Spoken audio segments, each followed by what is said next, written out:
This is part 4 of Francisco Goya's Black Paintings collection. This is one of Goya's most mysterious works. Asmodea, also known as Vision Fantastica, was completed between 1820 and 1823. As with all 14 of his black paintings, these were painted right onto the walls of his home. This one specifically was on the upper floor on the right-hand wall. Asmodea is likely the female naming of the demon king Asmodeus. Asmodeus is a demon of lust, chaos, and destruction, revealing hidden secrets and destroying marriages.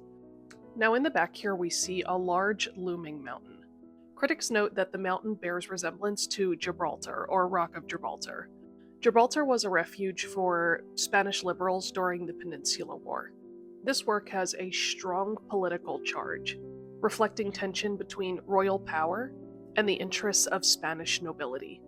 There's always an underlying political tension in the black paintings.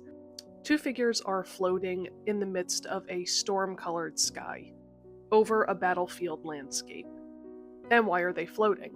Goya never gives a literal explanation for anything, but that's where interpretation comes in. They're suspended mid-air, gliding over a barren landscape, and there are soldiers below aiming weapons. In the distance, a fortified city sits up upon the hill. It looks secure but tiny, almost unreachable. As in, safety exists, but it's far away. It's out of reach. I think the floating does three important things here. One, it removes them from reality. They're not grounded, they are detached, elevated above human suffering. This can suggest supernatural beings, allegoric figures, or psychological projection. Two, it creates an emotional distance. They're close enough to see the violence below, but are untouched by it, almost like spectators. And three, it destabilizes the viewer. There's no logic to their movement and no visible support. It could be either dreamlike or nightmarish, depending on how you're viewing it. This is very classic late-stage Goya, after he was already secluded, sick, and completely deaf. In here, the laws of physics don't matter, but emotional truth does. So, who are they? The male figure could be Asmodeus. In literature, Asmodeus is sometimes depicted as lifting a human off the ground to show them the corruption below. I originally thought that the woman would be Asmodea, but she looks too scared to be the perpetrator here. The female could be a human that is being shown the destruction of Spain. As in, they're not causing the chaos, but they're exposing it. Given Goya's isolated and disillusioned state at this point in time, the floating could symbolize disassociation, the feeling of watching your country collapse from a distance, being untethered from stability because they're not flying triumphantly, they both actually look scared. This feels less like power and more like anxiety. The man aiming the weapon at the bottom right.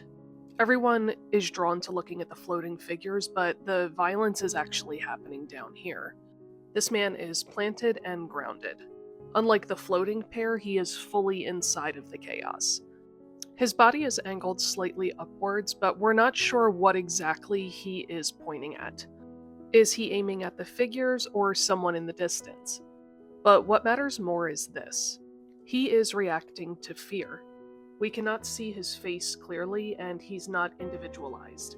He represents the armed response, the instinct to shoot first and ask questions later, and that is the reflex of war.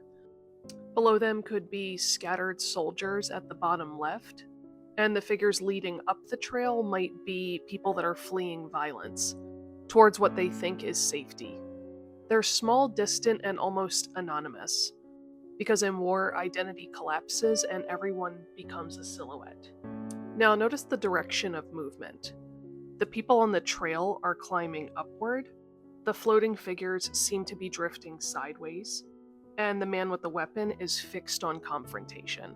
The three different responses to catastrophe: escape, observation, and aggression.